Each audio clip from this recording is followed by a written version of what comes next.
Alors, je vois dans la vidéo d'aujourd'hui la carte communale. C'est le chapitre 3 dans mon cours. Et en section 1, je vois la notion de carte communale. Euh, la commune qui n'est pas dotée d'un document d'urbanisme est soumise au règlement national d'urbanisme, qui est dans le code de l'urbanisme, l'article L 111-1 et suivant et R 111-1 et suivant de mémoire. La commune peut également se doter d'un plan local d'urbanisme, mais c'est un document assez lourd et qui n'est pas forcément adapté pour des communes de faible taille. Et c'est le cas de, je sais pas, 20 000 communes en France qui ont moins de 1000 habitants. Je n'ai plus les chiffres sous les yeux, mais il y a beaucoup de communes qui ont moins de 1000 habitants. Donc le PLU est un document coûteux, lourd. Vous voyez, les préoccupations que l'on trouve dans le PLU, par exemple, l'objectif de mixité sociale, d'équilibre entre l'urbain et le rural est moins affirmé dans ces communes. Et donc, il a semblé nécessaire ça a été créé au début des années 2000, même si une carte communale avait été créée par circulaire dans les années 70.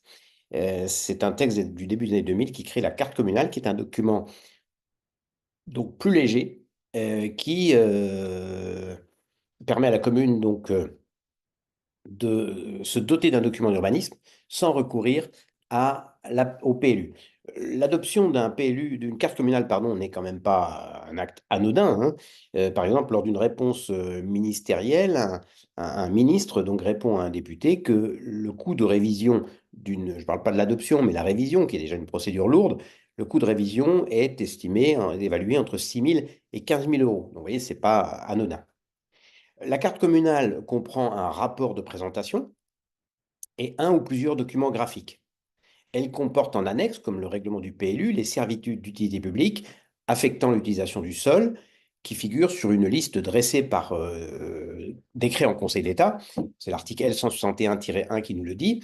Et pour être opposable, la servitude devra donc être annexée euh, à la carte communale, comme elle doit l'être au règlement, au PLU. La carte communale, bien sûr, ça ne vous surprendra pas, doit respecter les principes énoncés aux articles L 101-1 et L 101-2 du Code de l'urbanisme. C'est l'article L 161-3 du Code de l'urbanisme qui nous dit, c'est normal puisque ces articles fixent les objectifs de la politique d'urbanisme. Et donc tout document d'urbanisme doit respecter ces objectifs que j'ai vus au tout début du cours.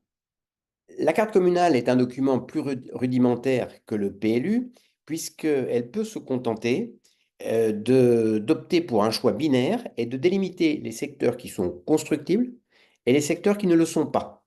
Il n'y a pas, comme dans le règlement du PLU, des zones urbaines, des zones urbanisées, des zones agricoles, des zones naturelles.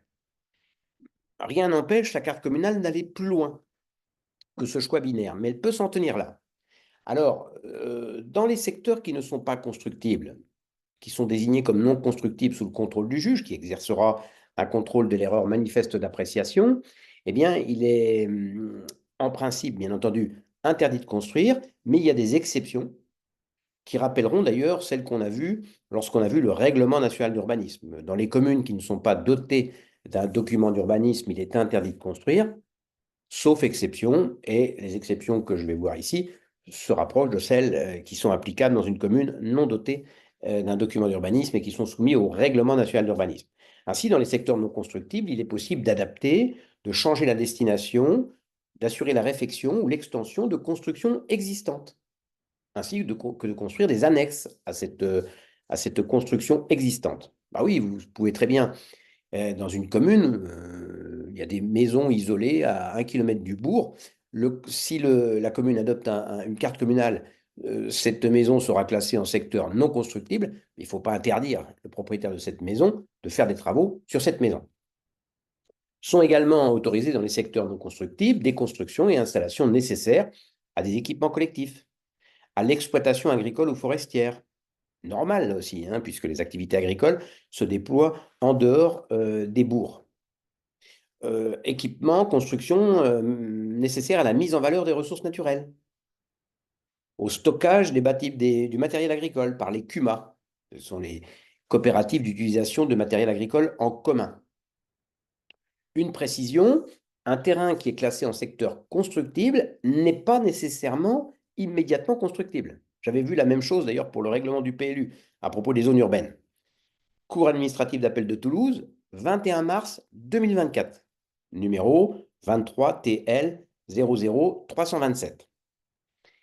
Dans cette affaire, le maire de Frècheville, qui est une commune du Tarn, a refusé un permis de construire valant division pour la réalisation de 3 maisons. Le propriétaire divise le terrain pour faire 3 lots qui vont donner lieu à 3 maisons. Il a eu raison de refuser le permis parce que la parcelle n'est pas constructible, bien qu'elle soit classée en secteur constructible de la carte communale. En effet, en vertu de l'article R111-14 du Code de l'urbanisme, en dehors des parties urbanisées des communes, le projet peut être refusé s'il est de nature à compromettre les activités agricoles ou forestières. Cet article R111-14 qui est dans le Règlement national d'urbanisme s'applique aux communes couvertes par une carte communale. La parcelle n'est pas dans le secteur urbanisé, elle est séparée du bourg par des parcelles non construites. Par ailleurs, par son ampleur, il s'agit de construire plusieurs maisons, le projet est de nature à compromettre les activités agricoles. Le maire a eu raison de refuser le permis de construire. Section 2, maintenant la procédure d'adoption de la carte communale. La carte communale est élaborée à l'initiative de la commune ou de l'EPCI à fiscalité propre si la compétence a été transférée. Elle est soumise pour avis à différentes personnes, comme à la Chambre d'agriculture, par exemple, à la Commission départementale de préservation des espaces naturels agricoles et forestiers, article L163-4. En ce domaine, d'ailleurs, le Conseil d'État applique la jurisprudence d'Antony, qui est un arrêt du Conseil d'État de 2011. Je vous rappelle qu'en vertu de cet arrêt, un acte n'est pas annulé s'il est affecté d'un vice de forme ou de procédure, dès lors qu'il est possible de démontrer que cette irrégularité de forme ou de procédure n'a pas eu d'influence sur le sens de la décision prise ou n'a pas privé les administrés d'une garantie. Vous voyez, une irrégularité de forme n'entraîne pas l'annulation si elle remplit l'une ou l'autre de ces deux conditions. Et donc le Conseil d'État applique cette jurisprudence d'Antony en matière de carte communale. C'est un arrêt du Conseil d'État du 22 décembre 2017, numéro 395 963, publié au recueil Le Bon. Et donc, dans cette affaire, une commune a adopté sa carte communale et le préfet l'a approuvée, car en matière de carte communale, il faut non seulement une délibération du conseil municipal, mais également une approbation par le préfet. Et le Conseil d'État constate que le conseil municipal a délibéré pour approuver la carte communale alors qu'il n'avait pas reçu l'avis de la Chambre d'agriculture et de la Commission départementale de préservation des espaces naturels, agricoles et forestiers, avis qui n'étaient pas des avis conformes. Le conseil municipal n'était pas obligé de les suivre, mais était obligé de les demander. Eh bien, le Conseil d'État estime que le défaut d'avis de la Chambre d'agriculture, de la commission départementale, n'était pas ce défaut de réception de l'avis avant le vote de la délibération n'entraîne pas l'annulation de la délibération parce qu'en tout état de cause, la commission départementale donnait un avis favorable sur le projet de carte communale. Donc, que le conseil municipal n'ait pas reçu l'avis avant de voter ne change rien, puisque cet avis était favorable. En revanche, la Chambre d'agriculture avait émis un avis défavorable sur le projet de carte communale. Il aurait été bon, par conséquent, que le conseil municipal ait communication de cet avis de la Chambre d'agriculture avant de voter. Ce défaut de réception, cette irrégularité de forme, ce défaut de procédure, ce défaut de réception avant le vote du conseil a pu avoir un effet sur le sens de la délibération prise. Le conseil municipal se serait peut-être prononcé autrement si il avait eu connaissance de l'avis de la Chambre d'agriculture. Donc sur ce point, la délibération, de ce fait, la délibération approuvant la carte communale est annulée. Le projet de carte communale, avant d'être approuvé, est soumis à enquête publique, comme l'est le PLU, le projet de PLU, pour permettre à la population, aux associations, aux propriétaires de faire part de leurs observations. Et puis ensuite, elle doit être votée par le conseil municipal et approuvée par le préfet, article L163-7. Elle est ensuite révisée dans les mêmes conditions. L'approbation de la carte communale doit bien sûr faire l'objet d'une délibération du conseil municipal, mais l'engagement de la procédure d'élaboration de la carte communale n'est pas subordonné à l'intervention d'une telle délibération.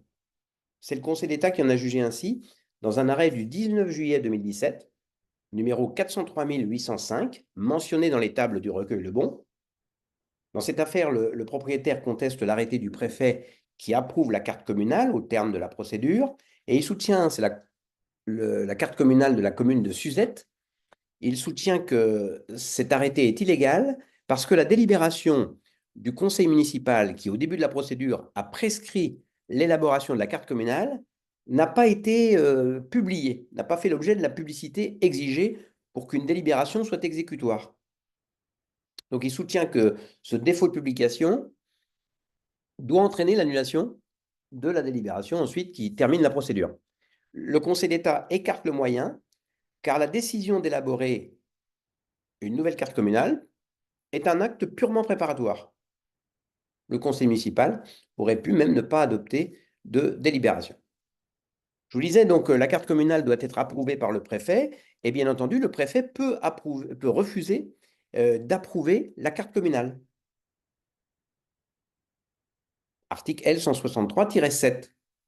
Un exemple, un arrêt de la Cour administrative d'appel de Toulouse du 15 juin 2023, numéro 21 TL 03 024.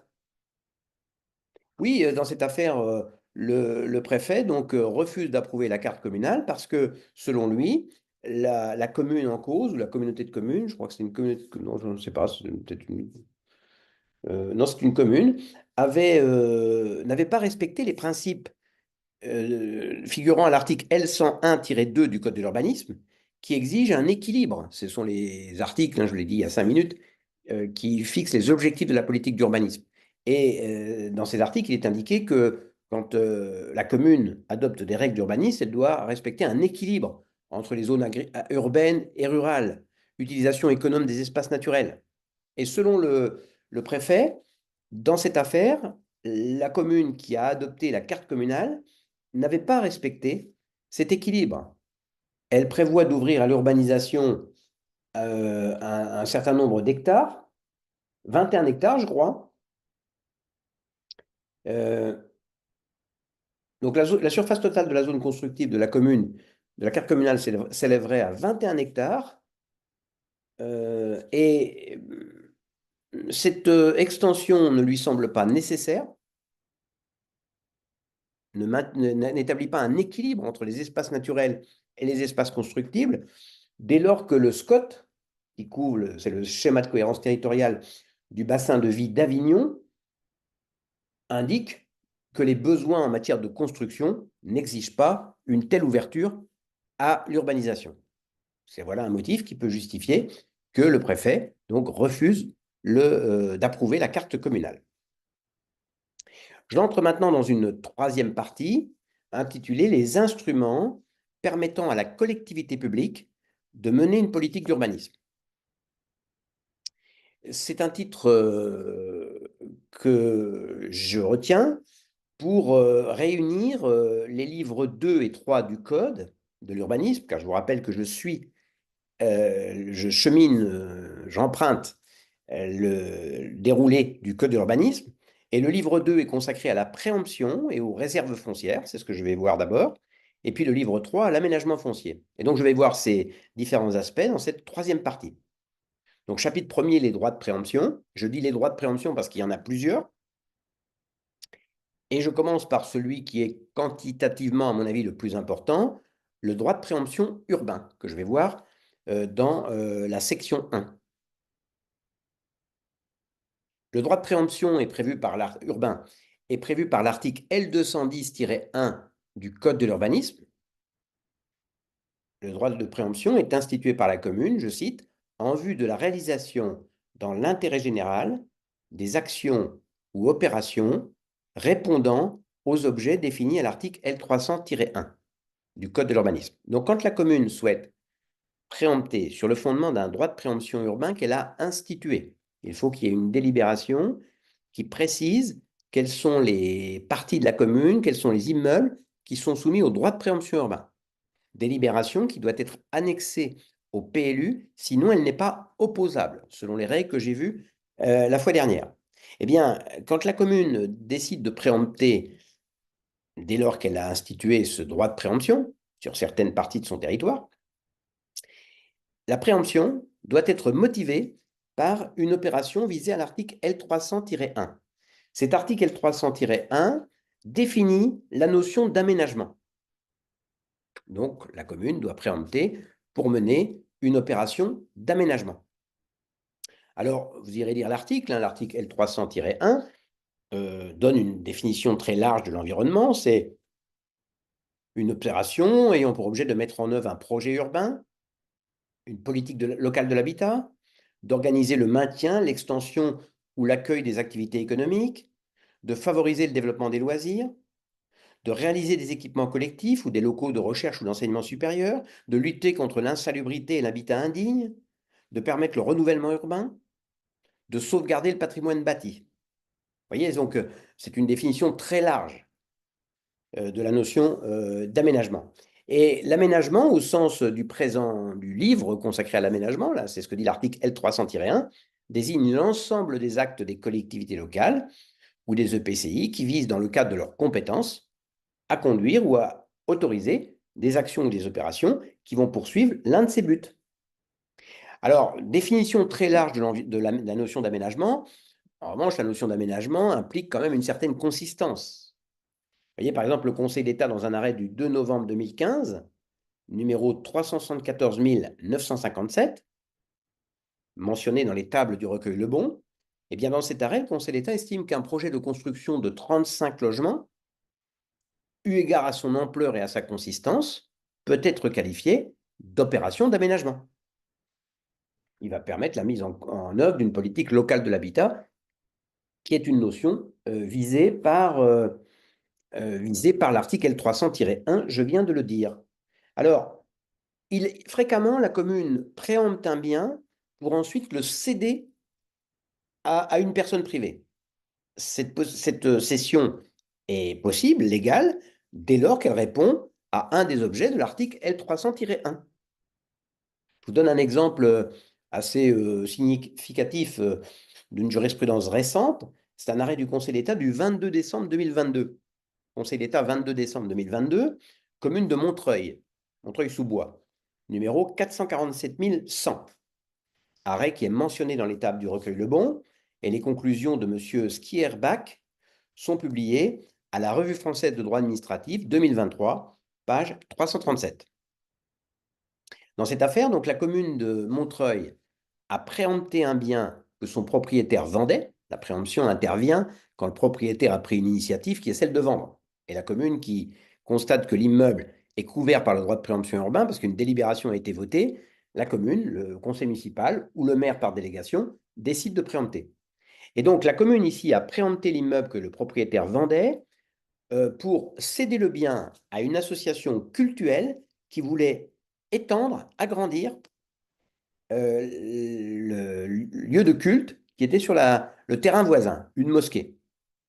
La Cour administrative d'appel avait jugé, la Cour administrative d'appel de Versailles avait jugé dans un arrêt du 1er octobre 2020, numéro 18 VE 01 088, que l'opération, que cette préemption était contraire à la loi de 1905, la loi qui organise la séparation des églises et de l'État, qui interdit dans son article 2 aux collectivités publiques de subventionner ou d'aider de quelque manière que ce soit les cultes. Et le Conseil d'État, saisi en dernier lieu en cassation, dans l'arrêt que j'ai cité, 22 décembre 2022, juge que censure l'arrêt de la Cour administrative d'appel de Versailles et juge que la commune de Montreuil pouvait préempter le bien pour le vendre à une association cultuelle. Il n'y a pas libéralité qui serait contraire à l'article 2 de la loi de 1905 qui interdit d'aider les cultes. Il n'y a pas de libéralité, à condition cependant qu'ensuite, que la commune vende le bien, cède le bien à l'association cultuelle à son juste prix. À cette condition, il n'y a pas d'aide à un culte, même si la commune a acquis le bien par la voie de la préemption. Alors, tout d'abord, paragraphe premier, les biens soumis à préemption.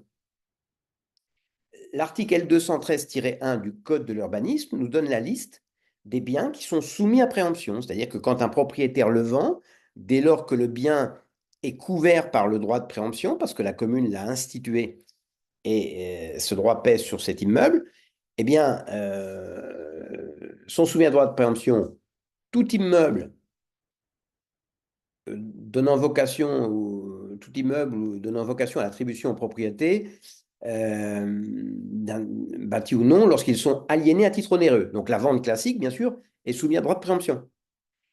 La cession de droits indivis portant sur un immeuble ou une partie d'immeuble bâti ou non bâti, sauf lorsqu'elles sont consenties, ces cessions de droits indivis à un des co-indivisaires. Les cessions de la majorité des parts d'une société civile immobilière. Un immeuble est géré par une société civile immobilière. Si on vend la moitié des parts, au moins, eh bien, la commune peut préempter le bien, si celui-ci, bien sûr, est couvert par le droit de préemption. Le même article L213-1 prévoit par ailleurs que certaines opérations ne sont pas soumises à préemption. Par exemple, les immeubles, je ne vais pas vous donner toute la liste, hein, vous irez le voir, mais les immeubles construits par des sociétés coopératives d'habitation à loyer modéré. Les immeubles qui font l'objet d'un contrat de vente d'immeubles à construire dans les conditions des articles L 1601-1 et suivants du Code civil, c'est-à-dire des ventes en l'état futur d'achèvement, VEFA. Les immeubles cédés aux locataires en exécution de la promesse de vente insérée dans un contrat de crédit-bail immobilier. Certaines aliénations par l'État. Et puis, il y a d'autres cas plus précis, vous voyez, des cessions entre la SNCF et sa filiale, réseau, enfin, voilà. Alors, un exemple récent, une jurisprudence récente à propos de l'application de cet article qui définit les biens qui sont soumis à droit de préemption et ceux qui ne le sont pas, un arrêt du Conseil d'État du 19 avril 2022, numéro 442 150, mentionné dans les tables du recueil Lebon. Dans cette affaire, un propriétaire a conclu sur son terrain 2 baux à construction. Le bail à construction confère au preneur, au locataire, un droit réel qui va lui permettre de donner des garanties à une banque et obtenir des crédits, droit réel, et qui va lui permettre de construire. Donc, le propriétaire conclut 2 bails à construction avec 2 sociétés. Les 2 baux ont été conclus en 1988. Les baux avaient une durée de 32 ans et avec à ce terme une promesse de vente au profit des sociétés. C'est-à-dire qu'au bout des 32 ans, elles peuvent décider d'acheter. Les sociétés devaient manifester leur intention d'acquérir au plus tard le 14 mars 2020. Eh bien, en 2019, elles demandent la réalisation de ces promesses de vente. Elles veulent acheter. La commune a reçu une déclaration d'intention d'aliéner. Le notaire a communiqué donc une déclaration d'intention d'aliéner parce que le bien était couvert par le droit de préemption. Et la commune de Mandelieu-la-Napoule décide de préempter.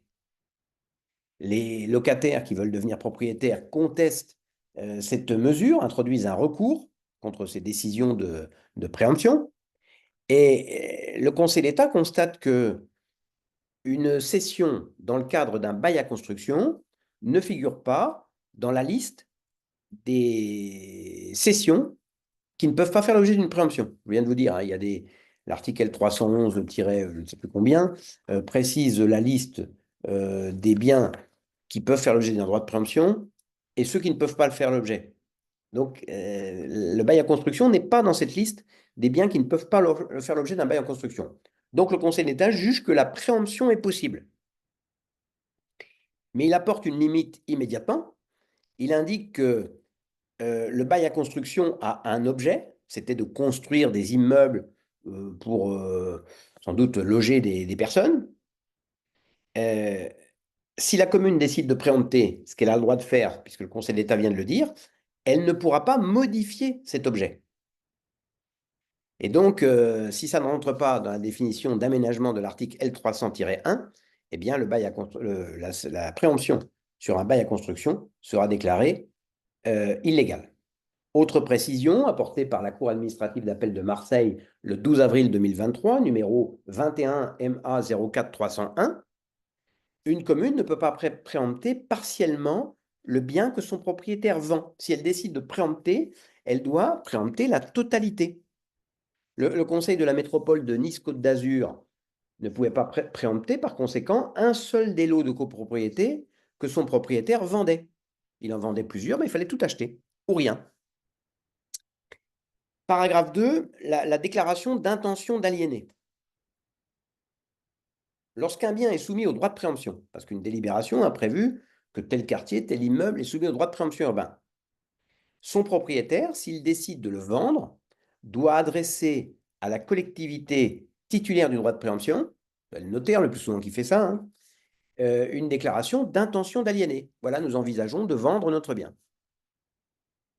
La collectivité, la commune ou le PCI qui est titulaire du droit de préemption urbain est donc enfermé ensuite dans un délai de 2 mois à compter de la réception de cette DIA pour décider de préempter ou pas.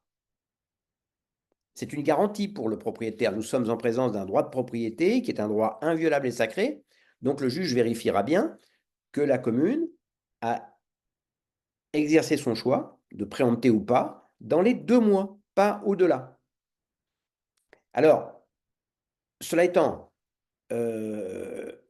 le titulaire du droit de préemption peut, dans ce délai de 2 mois, c'est-à-dire la commune ou l'intercommunalité, adresser au propriétaire une demande unique de communication des documents permettant d'apprécier la consistance et l'état de l'immeuble, ainsi que les cas échéants, la situation sociale, financière, patrimoniale de la société civile immobilière.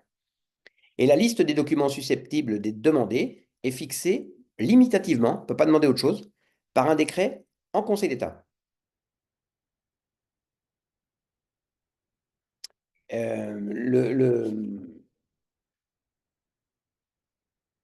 La collectivité titulaire du droit de préemption peut également demander une visite, pouvoir visiter le bien.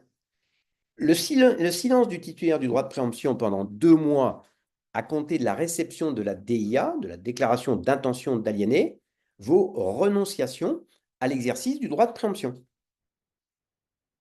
Ce délai donc de 2 mois est suspendu à compter de la réception de la demande de pièces ou de la visite, de la demande de visite.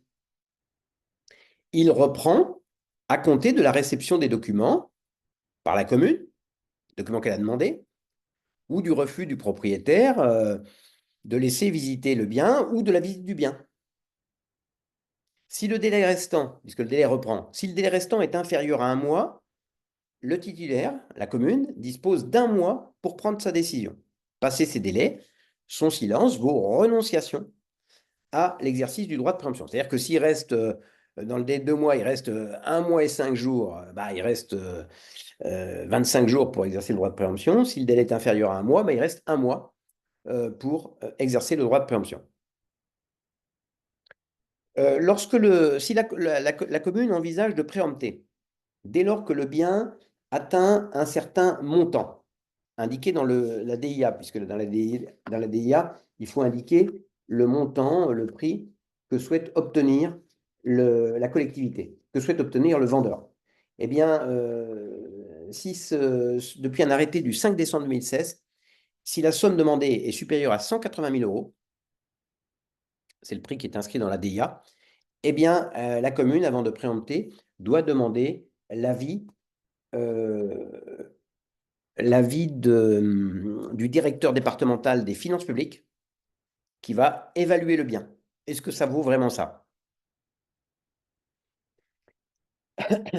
Alors, quelques précisions sur la DIA. La mention de la personne ayant l'intention d'acquérir le bien ne fait pas partie des mentions obligatoires dans la DIA.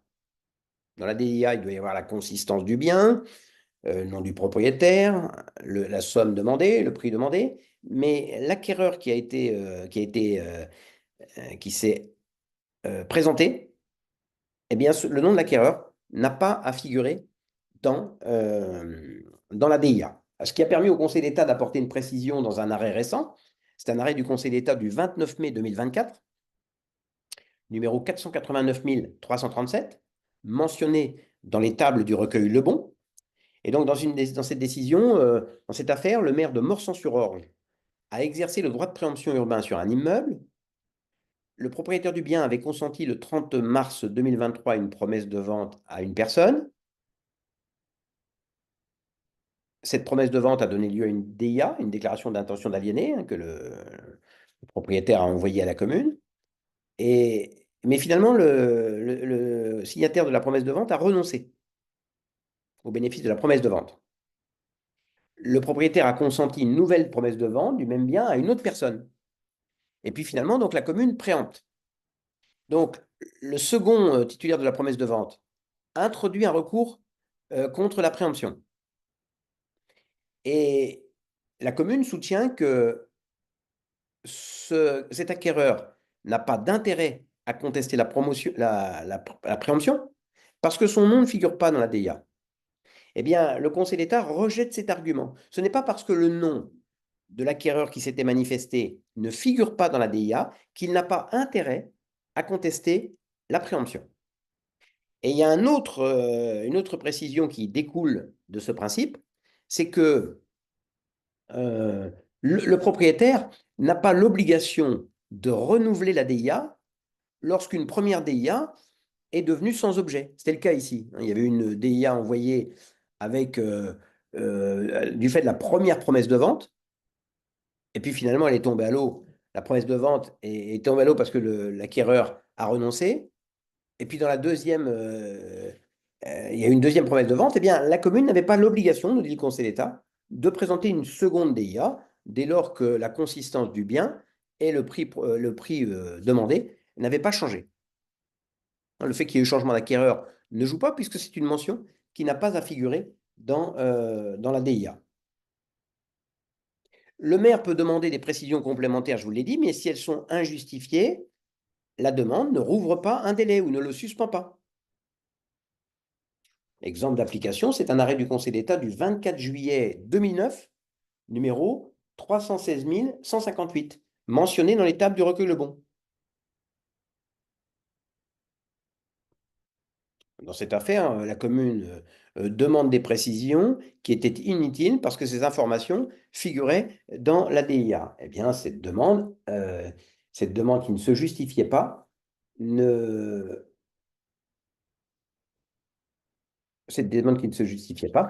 pas prolongé, le délai de 2 mois ouvert à la commune pour préempter.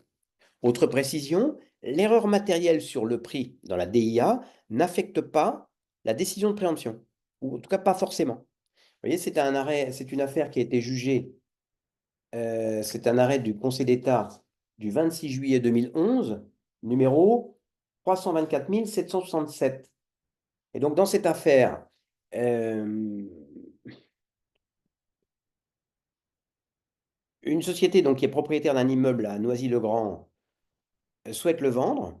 Elle adresse une DIA par l'intermédiaire de son notaire, une première DIA à la commune qui mentionne un prix de 419 000 euros. Et puis, à la suite d'une erreur portant sur les frais d'agence, elle dépose une seconde DIA en indiquant qu'elle remplace la première et dans lequel le prix de vente est de 149 000 euros. 419 000, 149 000, vous voyez, il y a erreur matérielle. Les chiffres ont été inversés. Sur ce montant de 149 000 euros, la commune décide de préempter. Le Conseil d'État juge que cette préemption n'est pas irrégulière, même s'il y avait une erreur matérielle, dès lors que le propriétaire avait indiqué que la seconde DIA qui indiquait le prix de 149 000 euros annulait la première. Ça paraît quand même assez redoutable pour le propriétaire. Il faudrait connaître l'affaire dans son entier, parce que je verrai un peu plus loin que lorsque la commune décide d'exercer son droit de préemption, le propriétaire, dans les 2 mois, peut toujours renoncer à vendre son bien. C'est étonnant qu'il ne l'ait pas fait, alors que là, il y a une différence de 300 000 euros entre le prix qu'il attendait et le prix qui est annoncé dans la seconde DIA. Paragraphe 3, la motivation de la décision de préemption. Motivation de la décision de préemption. Si la commune décide de préempter, elle doit indiquer au propriétaire le prix qu'elle lui propose. Elle doit indiquer au propriétaire le prix qu'elle lui propose.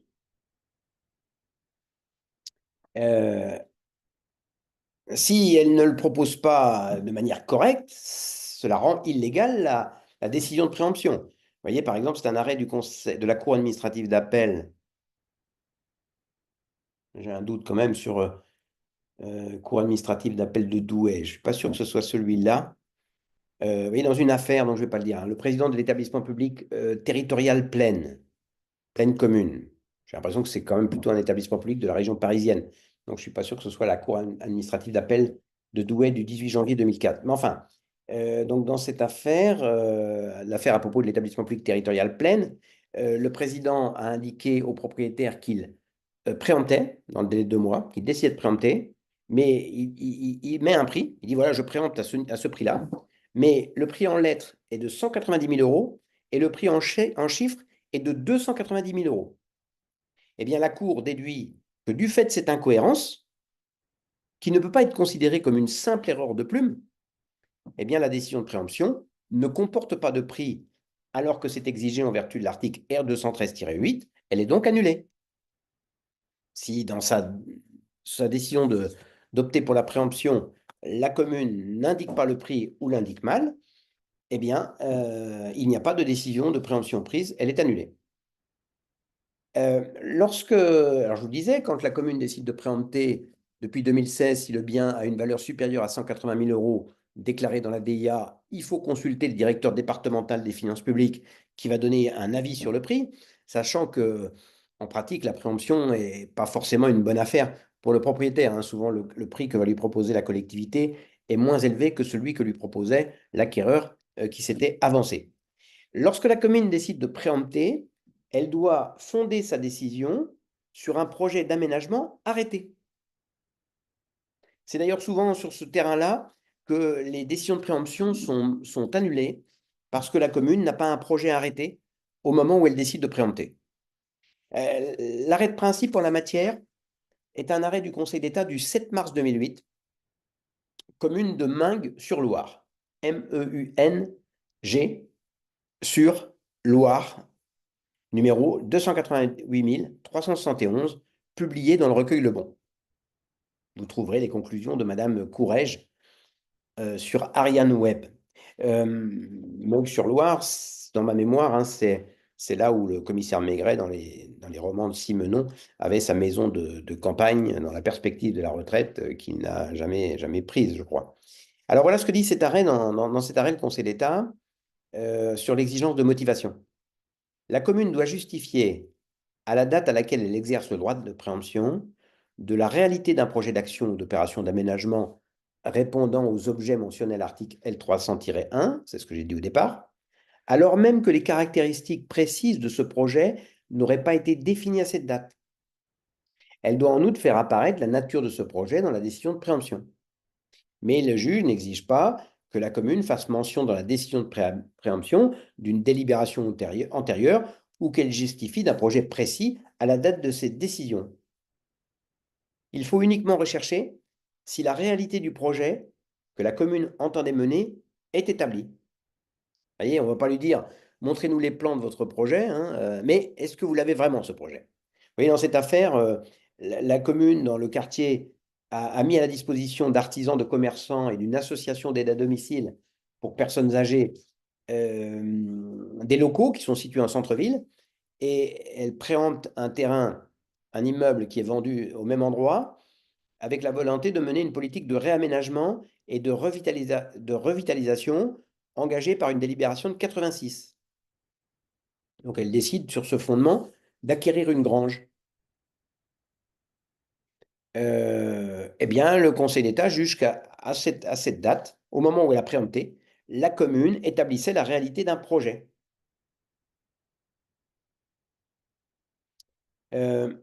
Alors, autre exemple, hein, cour administrative d'appel de Versailles, 30 juin 2023, numéro 21 VE 02 500. La commune doit établir qu'elle a un projet d'aménagement au moment où elle préempte et qu'elle avait identifié la parcelle qu'elle préempte comme nécessaire à son projet. Dans cette affaire, c'est le maire de Montrouge qui décide de préempter une maison que son propriétaire vendait. La cour administrative annule la décision. La commune ne peut préempter un immeuble que si à la date à laquelle elle préempte, elle peut établir la réalité d'un projet d'action, euh, alors même que les caractéristiques précises du projet n'auraient pas été définies. Ça, c'est l'arrêt Meung-sur-Loire. Mais ici, c'est vrai que la commune avait mené des études de faisabilité de son projet, un projet d'aménagement. Elle a engagé un cabinet d'architectes pour la création d'une salle de spectacle et de logements sociaux. Mais ces études de faisabilité existent, hein, mais pour une parcelle qui n'est pas celle qui fait l'objet de la préemption. Donc la commune n'a pas établi qu'elle avait un projet, la réalité d'un projet, pour le bien qu'elle préempte. Il y a cependant un assouplissement de l'exigence de motivation lorsqu'il s'agit de mettre en œuvre une politique de logement. C'est un arrêt du Conseil d'État du 20 novembre 2009, numéro 316 961. C'était à propos, là encore, de Noisy-le-Grand. Et dans cet arrêt, le Conseil d'État juge que si la commune peut préempter un terrain en faisant référence au programme local de l'habitat, au PLH, qui est un document que toute intercommunalité de plus de 30 000 habitants doit adopter, qui fixe des objectifs en matière de logement, des objectifs de construction. Et donc la commune peut motiver non pas directement, elle motive en se référant à un programme local de l'habitat. Voyez le programme local de l'habitat adopté il y a 2 ans, à condition cependant que si on se reporte au programme local de l'habitat, on constate la réalité d'un projet à l'endroit où la commune veut préempter l'immeuble. Il faut que le programme local de l'habitat soit concret. Mais il y a une motivation par référence qui est un assouplissement à l'exigence que la motivation soit dans l'arrêté de préemption lui-même. Dernière précision sur cette obligation de motivation, un arrêt de la Cour administrative d'appel de Nancy du 21 décembre 2023, numéro 20 NC 01 000, il y a 3 zéros, un programme électoral ou un entretien ne suffisent pas à motiver une décision de préemption. C'est la commune de Florange, en Moselle, qui a décidé de préempter une parcelle et la Cour administrative annule cette décision car la commune ne l'a pas motivée par un projet d'aménagement au sens de l'article L300-1. La décision du maire mentionne la superficie du terrain préempté, sa situation à proximité de la maison de retraite existante et indique qu'il correspond à une recherche par la commune de terrain pour édifier des maisons pour seniors. Et pour établir qu'elle avait bien ce projet de maison pour seniors, la commune avance que la liste élue lors des dernières élections avait ce projet dans son programme. Eh bien, cette référence au programme ne suffit pas à motiver la décision de préemption. Euh,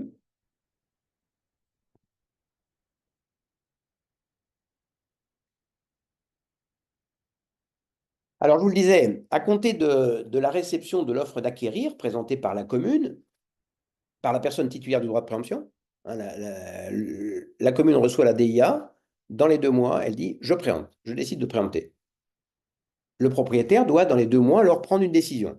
Soit indiquer qu'il accepte la préemption et le prix proposé. La commune dit, moi je vous le préempte, vous vous vendez 180 000, je vous l'achète 150 000. Le propriétaire peut dire d'accord, donc dans ce cas-là, c'est réglé. Soit le propriétaire accepte la préemption, mais n'est pas d'accord sur le prix, il en veut plus. Et dans ce cas-là, en cas d'absence d'accord, il faudra saisir le juge de l'expropriation. Et puis, troisième hypothèse, que je disais tout à l'heure, le propriétaire renonce à la préemption. Dire non, pour le prix que vous me proposez, je préfère garder mon bien. Ces trois hypothèses sont visées à l'article R213-10. Paragraphe 4, l'annulation de la décision de préemption. Alors, toute personne intéressée, le propriétaire qui n'a pas pu vendre librement son bien, l'acquéreur évincé, peut contester la décision de préemption devant le juge administratif. À cette occasion, recours pour excès de pouvoir, donc, le justiciable peut également demander la suspension de la préemption, qu'il obtiendra en vertu de l'article L521-1 s'il démontre qu'il y a urgence à ce que la préemption ne soit pas immédiatement exécutée, et un moyen propre en l'état de l'instruction à faire douter de la légalité de la décision attaquée, de la préemption. Comme c'est le cas dans d'autres domaines, par exemple pour un permis de construire, le juge administratif estime qu'il y a présomption d'urgence, parce que la préemption va rendre la collectivité propriétaire, elle peut commencer les travaux et après c'est irréversible. Mais c'est une présomption simple, c'est-à-dire que le justiciable, le propriétaire, l'acquéreur évincé n'a pas à démontrer qu'il y a urgence à suspendre, mais elle est présumée, mais l'acquéreur, la commune pourra démontrer qu'il y a urgence à ce que sa décision soit exécutée immédiatement. Cette présomption peut donc être renversée. Autre précision, le juge administratif a été saisi d'une décision de préemption et le juge administratif annule la préemption, estimant qu'elle est illégale. Dans une telle hypothèse, il va falloir tirer les conséquences de cette décision revêtue de l'autorité de la chose jugée. Et donc, dans une telle hypothèse, la commune propose au propriétaire de récupérer son bien. Et voilà, là, vous avez gagné, hein, la préemption a été annulée. Je vous rends votre bien, il va falloir naturellement s'entendre sur le prix. C'est ce qu'a fait la commune de Montagny-les-Beaunes, en Côte-d'Or, après l'annulation d'une préemption. Elle a demandé au propriétaire s'il voulait récupérer son bien. Le propriétaire a indiqué qu'il ne voulait pas récupérer son bien après l'annulation de la préemption. Il a obtenu un prix qui l'a satisfait, il a engagé l'argent ailleurs, ça ne l'intéresse pas. Mais l'acquéreur évincé estime que la commune aurait dû lui proposer à lui aussi, si le propriétaire refusait, d'acquérir le bien, ce que la commune n'a pas fait. Donc, l'acquéreur évincé saisit le juge administratif sur le fondement de l'article L911-4 du Code de justice administrative qui permet de saisir le juge administratif afin qu'il veille à l'exécution de sa décision de justice et reproche, donc l'acquéreur évincé, reproche à la commune de ne pas lui avoir proposé d'acquérir le bien après annulation et donc demande au juge administratif d'ordonner à la commune de lui présenter une offre de revente.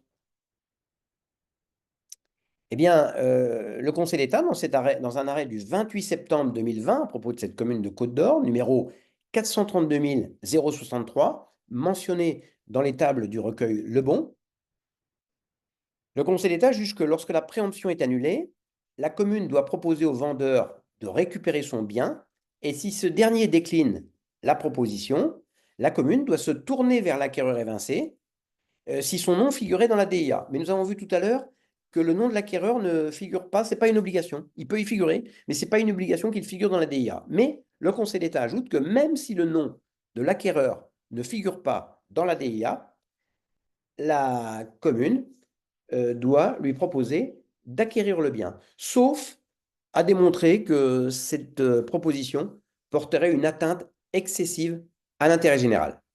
Ce n'était pas le cas dans cette affaire parce que la commune n'avait encore rien fait sur le bien. Donc elle pouvait, après annulation de la préemption, et après que le propriétaire a décliné de reprendre son bien, proposer à l'acquéreur évincé d'acheter le bien alors même que son nom ne figurait pas sur, la DIA. L'obligation pour la commune de proposer au propriétaire ou à l'acquéreur évincé de récupérer son bien peut se heurter à une impossibilité si entre-temps la commune a vendu le bien, comme tout à l'heure dans l'affaire de Montreuil-sous-Bois. En effet, l'annulation de la préemption n'a pas d'effet sur la vente, qui est un contrat de droit privé. On peut citer un jugement, une décision du tribunal des conflits du 10 mai 1993, numéro 02-850. Certains tribunaux administratifs ont songé à contraindre la personne publique à saisir le juge civil afin que celui-ci constate la nullité de la vente, du fait de l'annulation de la préemption. Mais le Conseil d'État ne les a pas suivis, parce que cela pourrait aboutir à une solution paradoxale. Si la préemption s'est faite au prix que souhaitait le propriétaire, eh ben, si la préemption est annulée, notamment parce que l'acquéreur évincé a attaqué, lui, le propriétaire, il n'a pas forcément envie de récupérer son bien. Il est content, il a eu son argent. Euh,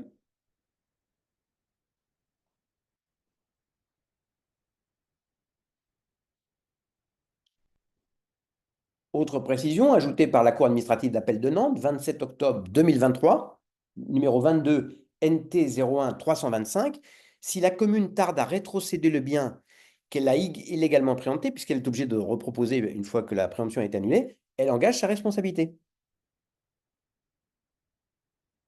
Cette affaire en est une illustration. La commune qui a préempté le bien, qui a préempté, peut également être tenue de rétrocéder le bien si le propriétaire initial ou l'acquéreur évincé constate qu'elle ne fait rien du bien préempté. Cela étant, quand on regarde l'article L213-11, on s'aperçoit, vous savez, ça existe en matière d'expropriation. Hein. Si la commune exproprie un bien et n'en fait rien, le propriétaire a droit à une rétrocession. Ici, c'est très limité. Voilà ce que dit l'article L213-11. Les biens acquis par exercice du droit de préemption doivent être utilisés ou aliénés pour l'un des objets mentionnés au premier alinéa de l'article L210-1, qui peut être différent de celui mentionné dans la décision de préemption. Donc, première chose, la commune peut préempter pour un objet et utiliser le bien pour un autre objet, dès lors que c'est un objet qui figure dans la liste très vague, très large, de l'article L300-1 qui définit les opérations d'aménagement. Deuxième hypothèse, seconde hypothèse, si le titulaire du droit de préemption décide d'utiliser ou d'aliéner le bien pour d'autres objets que ceux mentionnés à l'article L210-1, on sort cette fois de la définition de l'opération d'aménagement de l'article L300-1. Donc, si elle décide de l'utiliser pour un autre objet, un bien qu'elle a acquis depuis moins de 5 ans, la collectivité doit informer de sa décision les anciens propriétaires et leur proposer l'acquisition de ce bien en priorité. J'ai préempté un bien pour mener une opération d'aménagement, par exemple agrandir la place communale, et puis finalement, dans les 5 ans, je décide de ne pas l'utiliser pour ça, de vendre le bien à un propriétaire riverain de la place. Eh bien, avant de faire ça, la commune doit proposer au propriétaire dont le bien a été préempté de racheter le bien. Vous voyez, c'est un objet autre que les objets mentionnés à l'article L300-1, vendre à un propriétaire, à un particulier pour un objet purement privé. Tout changement d'affectation du bien acquis par l'exercice du droit de préemption, dans la limite des objets prévus à l'article L210-1, doit faire l'objet d'une décision de l'organe délibérant. Donc, vous voyez, il n'y a pas un véritable droit de rétrocession. Je ne vais pas développer cette jurisprudence, parce qu'il y a de la jurisprudence. L'obligation pour la commune de prévenir, de proposer de récupérer le bien au propriétaire quand elle pense en faire un objet non mentionné à l'article L210-1, cette obligation ne s'applique que si elle prend cette décision dans les 5 ans. Si elle prend la décision passé 5 ans, elle n'a pas l'obligation de proposer au propriétaire de récupérer son bien. Je ne vais pas vous citer la jurisprudence, mais il y a de la jurisprudence. Paragraphe 5, la responsabilité de la commune en matière de préemption. Responsabilité de la commune en matière de préemption. Il y a deux hypothèses de responsabilité. Il y a une responsabilité pour faute, je vais être assez rapide, je vais la voir dans un grand A, et il y a une responsabilité sans faute, que je vais voir dans un grand B, qui a donné lieu à une jurisprudence plus récente. Alors, grand A, responsabilité pour faute. Ce point n'appelle pas de longs commentaires parce que si la commune prend une décision de préemption illégale, elle commet une faute qui peut engager sa responsabilité. C'est l'application de l'arrêt Driancourt de 73. Conseil d'État 1973, Driancourt. Je vous rappelle que dans cet arrêt, le Conseil d'État juge que toute illégalité, c'est-à-dire si l'acte avait fait l'objet d'un recours pour excès de pouvoir, il aurait été annulé. Toute illégalité constitue une faute de service, donc qui peut donner lieu à indemnité. À dire vrai, quand on regarde la jurisprudence depuis 50 ans, 60 ans, depuis l'arrêt 50 ans, depuis l'arrêt Driancourt, on s'aperçoit que toute illégalité n'entraîne pas réparation. Pour quelles raisons? Eh bien, pour des raisons d'application des règles de la responsabilité, des règles classiques. Je vous rappelle que la commune engage une personne publique engage sa responsabilité si elle commet une faute, même s'il y a aussi des responsabilités sans faute, je vais les voir d'ailleurs après. Si une personne a subi un préjudice et s'il y a un lien de causalité entre le préjudice et la faute. Et donc, il se peut que le juge administratif prenne une décision de préemption illégale, mais qui n'ait pas de responsabilité, soit parce qu'il n'y a pas de préjudice, soit parce qu'il n'y a pas de lien de causalité entre le préjudice et la faute commise, en prenant un acte illégal. Alors, ça donne lieu à des jurisprudences, hein. Par exemple, je vais vous citer un arrêt récent. C'est un arrêt de la Cour administrative d'appel de Paris du 3 février 2004. Cour administrative d'appel de Paris, 3 février 2004, numéro 002000 PA 02 593. La commune de Clairefontaine en Yvelines préempte un bien qu'elle a décidé de vendre à la Fédération française de football qui veut agrandir son centre d'entraînement. L'acquéreur évincé a contesté cette décision et le juge l'a annulée au motif que la commune n'avait pas satisfait à l'exigence de description précise de l'objet en vue duquel est exercé le droit de préemption urbain. La commune a donc commis un vice de forme. Elle n'a pas, comme je l'ai dit tout à l'heure, pris une préemption illégale parce qu'elle n'avait pas de projet concret au moment où elle a préempté, arrêt Meung-sur-Loire, j'ai cité tout à l'heure, de 2008, mais parce qu'elle n'a pas motivé régulièrement sa décision. C'est un vice de forme. Et bien, la cour administrative d'appel admet la responsabilité. C'est intéressant parce que, je vous l'ai dit, en 50 ans d'application de la raiderie en cours, on constate que, alors que le juge, dans la raiderie en cours, considère que toute illégalité constitue une faute, ben, il y a des illégalités qui ne donnent pas lieu à responsabilité, à réparation.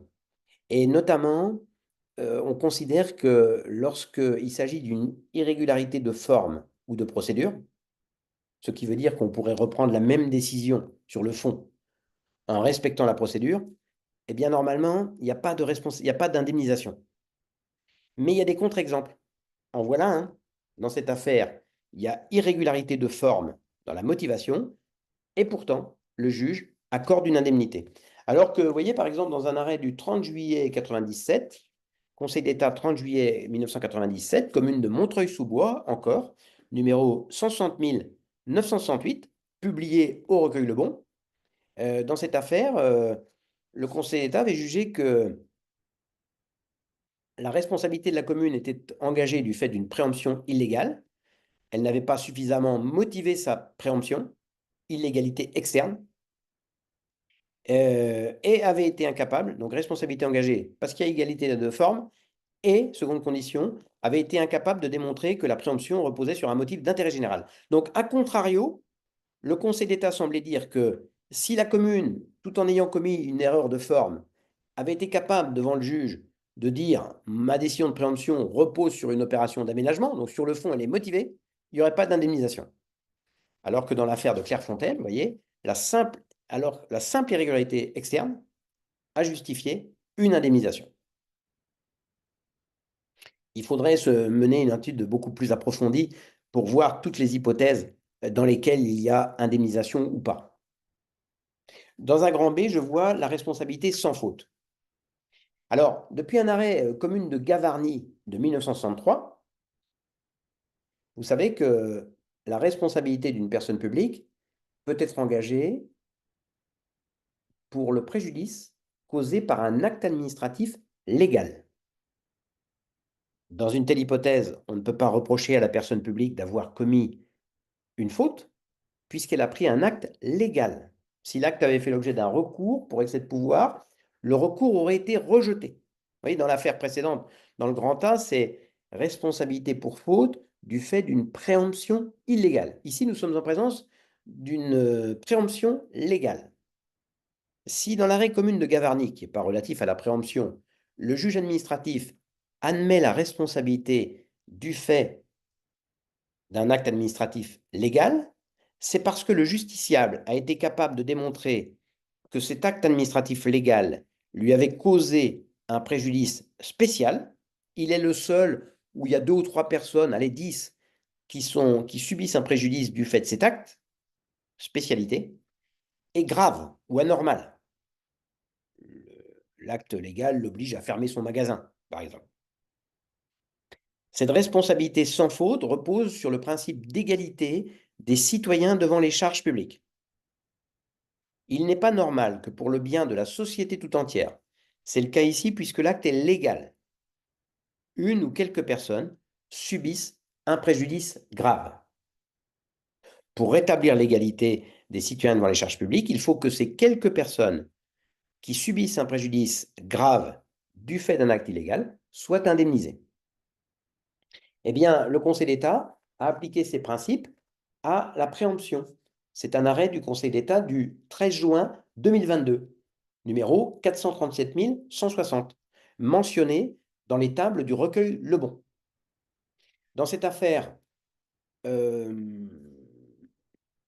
propriétaire d'un immeuble à Saverne, c'est en Alsace, adresse une déclaration d'intention d'aliéner à la commune parce qu'il envisage de vendre son bien. Le maire décide de préempter le bien au prix de 800 000 €. L'immeuble étant inoccupé, il fait l'objet d'occupation illégale et de dégradation. Le propriétaire n'a pas accepté le prix de 800 000 € proposé, donc le juge de l'expropriation est saisi et le juge évalue le bien à 915 000 €. Prix tenant compte du mauvais état de l'immeuble et des dégradations et des travaux qu'il faudra entreprendre. Ce constat conduit la commune à renoncer à la préemption. D'abord parce que c'est 110 000 € de plus, ou 50 000, et puis il y a des travaux, etc. Bon. Finalement, le propriétaire vend son bien, mais pas la commune, puisqu'elle ne préempte pas 400 000 €. Vous voyez, 915 000 € évaluation par le juge d'expropriation, qui n'a pas la réputation non plus d'évaluer, de surévaluer, et finalement 400 000 €. Pourquoi cette différence? Eh bien, parce que le bien, du fait de la longue période pendant laquelle il a été inoccupé, parce que la commune préemptait, renonçait à préempter, le bien a fait l'objet d'occupation et de dégradation, et il a perdu de sa valeur.